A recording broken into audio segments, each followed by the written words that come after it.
Hello friends, कैसे हैं आप सभी। स्वागत है आप सभी का अपने YouTube channel Gurukul the knowledge of city में। दोस्तों, इसके पिछली वीडियो में हमने इंडियन पॉलिटी के अंतर्गत मौलिक अधिकारों को अनुच्छेद 19 तक डिस्कस कर लिया था। आज की वीडियो में हम उससे आगे के टॉपिक को डिस्कस करेंगे, यानी उसके बाद जो अनुच्छेद दिए गए हैं उनको डिस्कस करेंगे। देखिए, मैंने पिछली वीडियो में आप सभी को बताया था कि जो भारतीय संविधान में नागरिकों को मौलिक अधिकार प्रदान किए गए हैं, उनमें जो स्वतंत्रता का अधिकार दिया गया है वो अनुच्छेद 19 से 22 के बीच दिया गया है। तो हमने इसके पिछली वीडियो में अनुच्छेद 19 को डिस्कस किया था।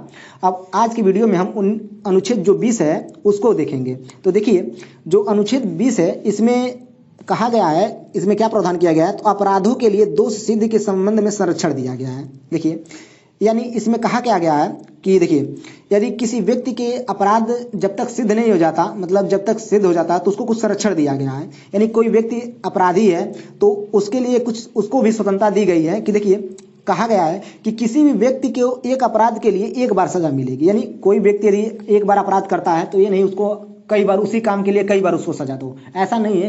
एक व्यक्ति के मतलब अगर एक बार अपराध करता है तो केवल उसको उसी अपराध के लिए सजा मिलनी चाहिए, ना कि कई बार उसको दिया जाए। दूसरा, इसमें कहा गया कि अपराध के समय जो कानून है उसी के तहत सजा मिलेगी, ना कि अपराध के बाद जो कानून बना हो या अपराध के पहले जो कानून बना हो। तो याद रखिएगा। यानी देखिए, इसमें क्या, अगर मान लीजिए कोई व्यक्ति है, अगर वह 2000 वर्तमान में अगर मान लीजिए 2022 में अगर कोई अपराध करता है, तो अगर मान लीजिए उस टाइम उस अपराध के लिए जो सजा का प्रावधान था वो 5 वर्ष था, लेकिन वर्तमान में 2023 में जो उस सजा का प्रावधान है वो 10 वर्ष हो गया, और उसने अपराध कब किया, 2022 में। तो इसके लिए उसको 2022 के जो अपराध का जो कानून बना था उस टाइम कि उसको 5 वर्ष का सजा का प्रावधान था, उसी के तहत उसको सजा दी जाएगी। ये नहीं कि वर्तमान का जो इसमें वर्तमान में अब 10 वर्ष है उसको उसके तहत उसको सजा दी जाए। तो ये भी याद रखिएगा कि अपराध के समय जो कानून है उसी के तहत उसको सजा मिलेगी। इसके अलावा किसी भी व्यक्ति को स्वयं के विरुद्ध न्यायालय में गवाही देने के लिए बाध्य नहीं किया जा सकता।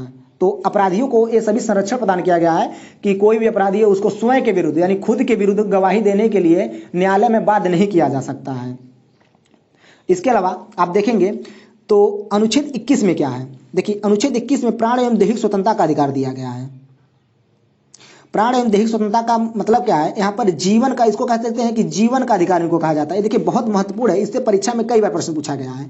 तो देखिए, इसका पहले बहुत संकुचित था, लेकिन वर्तमान में देखेंगे तो जो सुप्रीम कोर्ट है, हाई कोर्ट है, इसको अपने निर्णय में इसका बहुत ज़्यादा विस्तार किया है। आप देखेंगे तो वर्तमान में प्राण एवं जीवन की स्वतंत्रता के अंतर्गत स्वच्छ पानी पीने का अधिकार, स्वच्छ वायु का अधिकार, स्वच्छ भोजन का अधिकार, यानी अभी हाल ही में एक केस आया था निजता का अधिकार, ये सभी इन अधिकारों को इसी अनुच्छेद के यानी प्राण एवं दैहिक स्वतंत्रता के अधिकार के अंतर्गत मौलिक अधिकार घोषित किया गया। इसके अलावा चिकित्सा प्राप्त करने का अधिकार जो है वो भी एक हमारा मौलिक अधिकार है।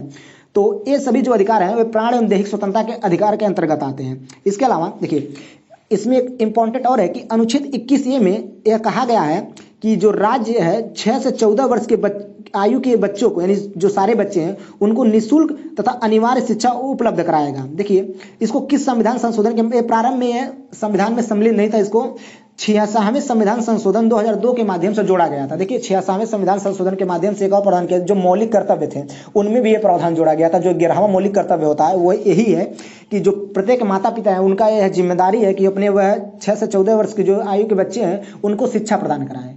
तो इसी के तहत राज्य का भी यह कर्तव्य उसमें जोड़ा गया कि राज्य भी जो है वह 6 से 14 वर्ष के आयु के समस्त जो बच्चे हैं उनको निःशुल्क तथा अनिवार्य शिक्षा प्रदान करेगा। और इसको किस संविधान संशोधन के माध्यम से जोड़ा गया था, तो 66वां संविधान संशोधन 2002 के माध्यम से जोड़ा गया। इसको याद रखिएगा दोस्तों, क्योंकि ये कई बार परीक्षा में पूछा गया है। तो देखिए, अगला इसमें क्या है, अनुच्छेद 22 कुछ दशाओं में गिरफ्तारी एवं निरोध में संरक्षण। देखिए, निरोध का मतलब है कि रोक में संरक्षण, मैं आप सभी को बताता हूं। और गिरफ्तारी, देखिए कुछ दशाओं में यहाँ कहा गया, कुछ दशाओं में अगर किसी व्यक्ति को कह सकते हैं कि मनमाने ढंग से गिरफ्तार कर लिया जाता है तो उसके संबंध में भी जो संरक्षण प्रदान किया गया है। मान लीजिए कोई व्यक्ति अपराध नहीं किया और उसे पुलिस पकड़ने आए तो उसको कुछ अधिकार दिया गया है। तो इसमें 3 बातें कही गई हैं, इसमें 3 प्रावधान किया गया है कि इससे जुड़े कि देखिए, पहला क्या गया कि बंदी बनाने का उसे कारण बताना होगा, यानी जो व्यक्ति है उसको बंदी बनाने का कारण बताना होगा कि आप उसे गिरफ्तार क्यों कर रहे हैं। दूसरी बात है, पहली बात हो गया। और दूसरी बात इसमें कहा गया है कि उस व्यक्ति को अपने वकील से परामर्श और प्रतिरक्षा करने का अधिकार होगा, यानी जो व्यक्ति है उसको अपने मनपसंद वकील जो होगा, कानूनी सलाहकार जो उसको चुनने का अधिकार होगा। उससे वो चाहे तो सलाह ले सकता है कि मुझे पुलिस ने पकड़ लिया, मैं क्या कर सकता हूँ।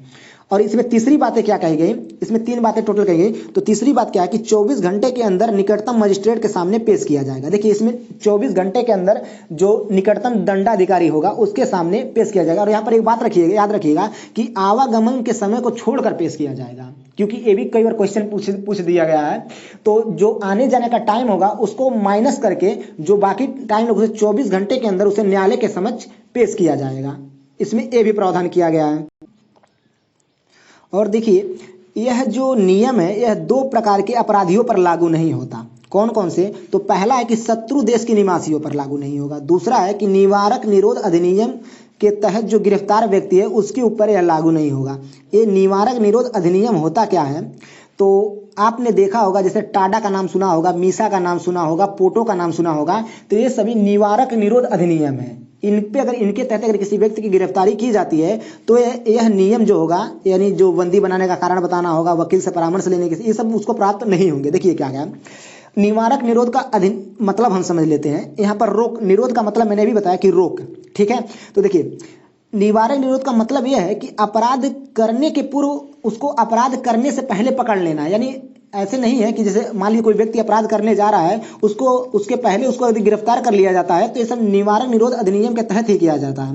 देखिए इसका उद्देश्य क्या होता है? अपराध के पूर्व गिरफ्तार करना होता है, बल्कि उसे दंड देना नहीं होता है, बल्कि उसे अपराध करने से रोकना होता है। यानी व्यक्ति अगर कोई अपराध करने जा रहा हो तो उसे अपराध करने से पहले ही उसे रोक लिया जाए। देखिए और यह कब होता है? तो देखिए जैसे देश की सुरक्षा के मामले में हो सकता है, लोक व्यवस्था को बनाए रखने के लिए ऐसे प्रावधान किए जा सकते हैं। और यहाँ पर याद रखिएगा कि देखिए मैं उदाहरण के लिए आप सभी को बता देता हूँ। देखिए आपने देखा होगा कि जब जम्मू कश्मीर से धारा 370 को हटाया जा रहा था तो वहाँ पर जो वहाँ के नेता थे उनको नज़रबंद कर दिया गया था। तो ये सब इसी प्रावधान के अंतर्गत किया जाता है कि अगर मान लीजिए उनको नज़रबंद ना किया जाए तो कुछ ऐसी बातें वो बोल देंगे जिससे जो लोक व्यवस्था है वो भंग हो जाएगी। इसके अलावा कुछ ऐसी बातें बोलेंगे जिससे देश की सुरक्षा को खतरा पैदा हो सकता है। तो इसका उद्देश्य यही होता है कि जो व्यक्ति है उसको अपराध करने से पहले ही रोक लिया जाए। ये मतलब उसको उसमें दंड नहीं दिया जाता है, केवल उसको इसका एक ही उद्देश्य होता है कि उसको अपराध करने से पहले रोक दिया जाए। ये याद रखिएगा इसमें। इसके अलावा देखेंगे तो जो निवारक निरोध होता है, ऐसे मतलब इसके अंतर्गत जो व्यक्ति गिरफ्तार किए जाते हैं उनको केवल 3 महीने तक नजरबंद रखा जा सकता है। लेकिन अगर विशेष कोई मान लीजिए कोई अन्य परिस्थितियां जो कि बहुत खराब हैं तो उनमें इनकी जो स्थिति मतलब जो दिन है, कार्यकाल है इसका, जो प्रारंभ में 3 महीना, इसको बढ़ाया भी जा सकता है। और इसके लिए विशेष प्रक्रिया का अनुसरण करना पड़ता है और जो उनका कार्यकाल ऐसे 3-3 महीने करके बढ़ाया जाता है। तो ये भी याद रखिएगा। इसमें निवारक निरोध का मैंने मतलब आप सभी को बता दिया कि इसका जो उद्देश्य होता है व्यक्ति को अपराध करने से पहले ही गिरफ्तार कर लेना होता है। और इसका मतलब उद्देश्य नहीं होता कि व्यक्ति को दंड देना है, बल्कि इसका एक ही उद्देश्य होता है, उसको रोकना है। तो ये भी याद रखिएगा। देखिए अगला आप इसमें देखेंगे तो शोषण के विरुद्ध अधिकार। पहला क्या है? पहला है समानता के विरुद्ध समानता का अधिकार। दूसरा है स्वतंत्रता का अधिकार। तीसरा जो है वह शोषण के विरुद्ध अधिकार, जो कि अनुच्छेद 23 और 24 में दिया गया है। तो इसमें देखिए क्या क्या अधिकार दिए गए हैं। तो अनुच्छेद 23 में कहा गया है कि मानव तस्करी और बलात्कार पर प्रतिबंध लगाया गया। अनुच्छेद 23 के माध्यम से जो शोषण के विरुद्ध अधिकार दिया गया है उसमें मानव तस्करी और बलात्कार पर प्रतिबंध लगाया है। इसमें देखिए क्या, दासता, स्त्रियों एवं पुरुषों एवं बालकों का क्रय विक्रय, जमींदारों द्वारा बेगार लेना, औरतों को वेश्या बनाकर बेचना, ये सभी अपराध घोषित किया गया है। देखिए शोषण की बात करें तो शोषण बड़ों का भी हो सकता है और छोटे बच्चों का भी हो सकता है। तो इसीलिए इसको 2 भागों में बांटा गया है। जो अनुच्छेद 23 है इसमें बड़ों के शोषण से संबंधित प्रावधान किए गए हैं और जो अनुच्छेद 24 है इसमें बच्चों से संबंधित शोषण से संबंधित प्रावधान किए गए हैं। देखिए अनुच्छेद जो 24 है उसमें कहा गया है कि बाल श्रम पर रोक लगाया गया। यानी इसमें कहा गया है 14 वर्ष से कम उम्र के लड़के लड़कियों को कारखानों या खान में नौकरी पर नहीं रखा जाएगा और ना ही किसी दूसरे खतरनाक नौकरियों में लगाया जाएगा। यानी किसी भी जोखिम भरे काम में बच्चों को काम पर नहीं लगाया जा सकता, यानी उनका शोषण नहीं किया जा सकता है। तो ये भी याद रखिएगा, शोषण के विरुद्ध अधिकार है। तो ये हमारा कौन सा अधिकार था? तो पहला स्वतंत्रता, दूसरा समानता और तीसरा पहला समानता, दूसरा स्वतंत्रता और तीसरा शोषण के विरुद्ध अधिकार। इसमें बात करेंगे अगला जो अधिकार है वो है धार्मिक स्वतंत्रता का अधिकार। तो देखिए धार्मिक स्वतंत्रता का अधिकार जो है भारतीय संविधान में अनुच्छेद 25 से 28 के बीच इसका वर्णन किया गया है। और इसमें देखेंगे तो अनुच्छेद 25 में क्या कहा गया है कि अंतःकरण और धर्म को अबाध रूप से मानने, आचरण व प्रचार प्रसार करने की स्वतंत्रता दी गई। यानी भारत का कोई भी नागरिक है वह किसी भी धर्म को मान सकता है। देखिए भारतीय संविधान में आप देखेंगे जो भारत की प्रस्तावना है उसमें भारत को एक धर्मनिरपेक्ष एवं पंथ निरपेक्ष राज्य के रूप में घोषित किया गया है। यानी राज्य का कोई भी अपना धर्म नहीं है, राज्य जो है सभी धर्मों को समान संरक्षण प्रदान करेगा। यहाँ पर देखेंगे जो धर्म है वो व्यक्ति का धर्म होता है, राज्य का कोई धर्म नहीं है। जो राज्य है वह सभी धर्मों को एक कह सकते एक समान दृष्टि से देखेगा, यानी किसी के साथ धर्म के आधार पर भेदभाव नहीं कर सकता है।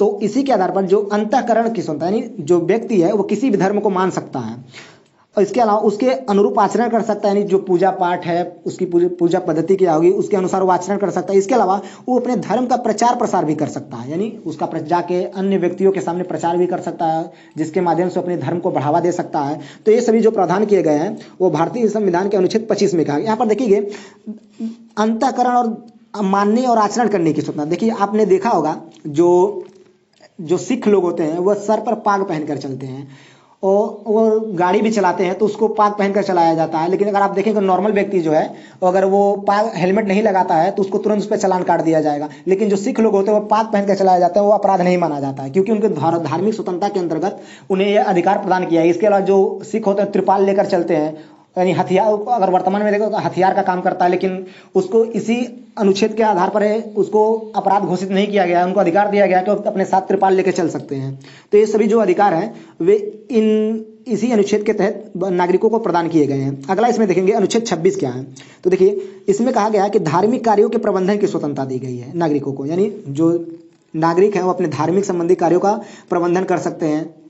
इसके अलावा अनुच्छेद 27 में धर्म की अभिवृद्धि के लिए करों की अदायगी में छूट दी गई। यानी कोई भी अगर मंदिर है या मस्जिद है, कोई भी है धर्म से रिलेटेड, अगर वहाँ पर जो भी वित्तीय संबंधी प्रबंधन करने का अधिकार दिया गया है वहाँ के जो कह सकते हैं जो वहाँ का मालिक है उसको दिया गया। यानी जो वहाँ का पुजारी हो या मौलाना हो या कोई संस्था है, तो इन सभी को जो उसका प्रबंधन का प्रावधान किया गया है वह वहाँ के लोगों वहाँ के लोग ही कर सकते हैं। इसके अलावा जो ऐसे मतलब इस प्रकार के जो मंदिर या मस्जिद से जो भी धन इकट्ठा होता है उन पर करों की अदायगी में छूट दी गई। यानी उन पर राज्य का नियंत्रण नहीं रखा गया, उन पर जो वहाँ के स्वामी है उनका नियंत्रण रखा गया है।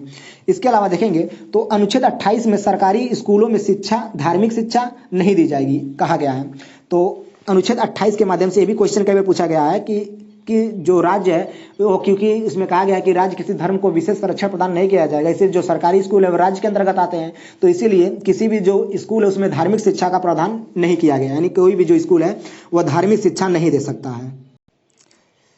इस प्रकार आप धार्मिक स्वतंत्रता के अधिकार को देखिए 4 भागों में विभाजित करके याद कर सकते हैं। पहला है कि अंतःकरण, देखिए कीवर्ड यहाँ पर पकड़िए कि अंतःकरण, पहले अंतःकरण की स्वतंत्रता। दूसरा है अनुच्छेद 26 में प्रबंधन की स्वतंत्रता। तीसरा है कि धर्म की अभिवृद्धि यानी उसको बढ़ाने के लिए करों की अदायगी में छूट दी गई है। इसमें चौथा जो है सरकारी स्कूल में धार्मिक शिक्षा नहीं दी जाएगी, यानी उस पर प्रतिबंध लगाया गया है। तो इनको आप आसानी से याद कर सकते हैं।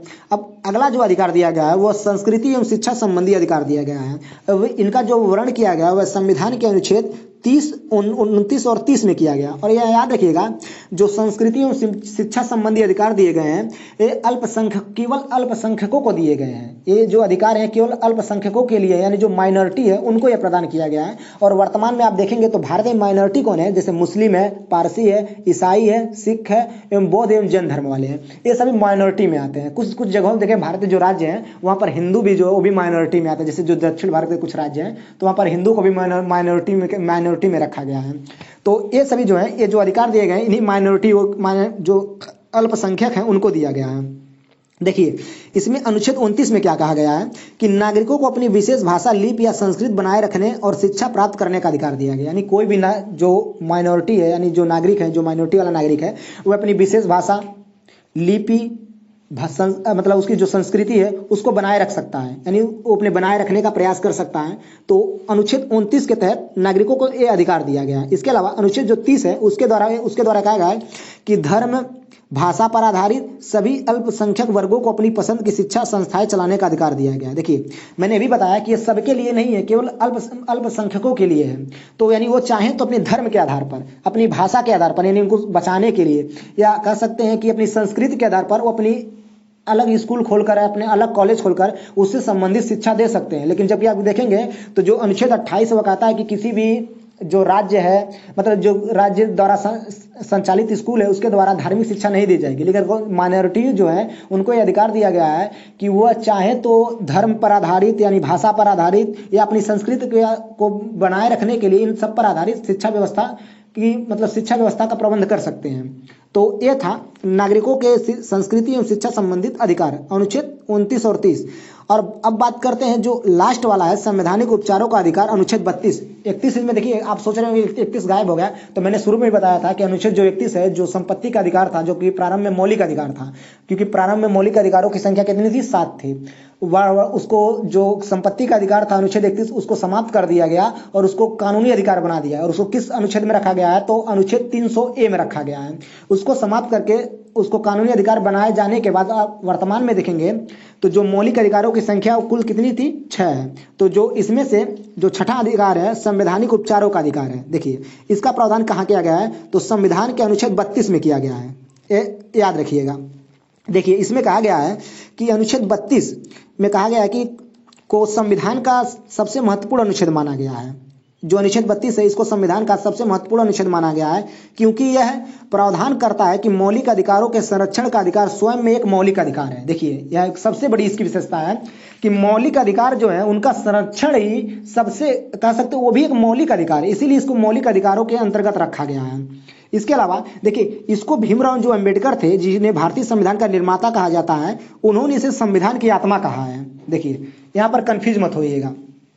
आपने पिछली वीडियो में मतलब आप सभी को बताया होगा कि जो प्रस्तावना है उसको भी संविधान की आत्मा कहा जाता है। और जो यहाँ पर आप देखेंगे तो जो भीमराव अंबेडकर है संविधान की आत्मा किसे कहे हैं? संवैधानिक उपचारों के अधिकार यानी अनुच्छेद 32 को। तो याद रखिए, अगर प्रश्न में ऐसे पूछा जाता है कि भीमराव अंबेडकर ने संविधान की आत्मा किसे कहा है, तो उसका आंसर अनुच्छेद 32 होगा, यानी संवैधानिक उपचारों का अधिकार होगा। अगर प्रश्न में किसी का नाम मेंशन नहीं किया हो, अगर यही सीधे पूछा जाता है कि भारतीय संविधान की आत्मा किसे कहा जाता है, तो वह प्रस्तावना है। और ये भी याद रखिएगा, जो प्रस्तावना है उसको भारतीय संविधान की आत्मा किसने कहा था? तो मैंने आप सभी को बताया कि पंडित ठाकुर दास भार्गव जो है उन्होंने प्रस्तावना को भारतीय संविधान की आत्मा कहा था। तो इसमें बिल्कुल कंफ्यूज मत होइएगा। अगर नाम लगा के पूछता है कि भीमराव अंबेडकर ने किसे संविधान की आत्मा कहा है, तो वह अनुच्छेद 32 होगा, और जब वैसे ही पूछे तो वह प्रस्तावना होगा। इसके अलावा भारतीय संविधान का अनुच्छेद 13 घोषित करता है कि मौलिक अधिकारों से असंगत या उनकी अल्पीकरण करने वाली विधियां शून्य होंगी। यानी कोई भी विधि जो है वो मौलिक अधिकारों का उल्लंघन करती है, यानी अतिक्रमण करती है। यानी मान लीजिए कोई राज्य कानून बनाया, उस कानून से किसी नागरिक के मौलिक अधिकारों का हनन होता है, तो वह ऑटोमेटिक शून्य घोषित हो जाएगा। यानी उसमें जो मौलिक अधिकार है उनको वरीयता दी गई है, यानी वो सर्वोच्च हैं विधि अधिकारों की तुलना में। तो याद रखिएगा, यानी कोई भी विधि मौलिक नागरिकों के मौलिक अधिकारों का हनन नहीं कर सकती है, उसका अतिक्रमण नहीं कर सकती है।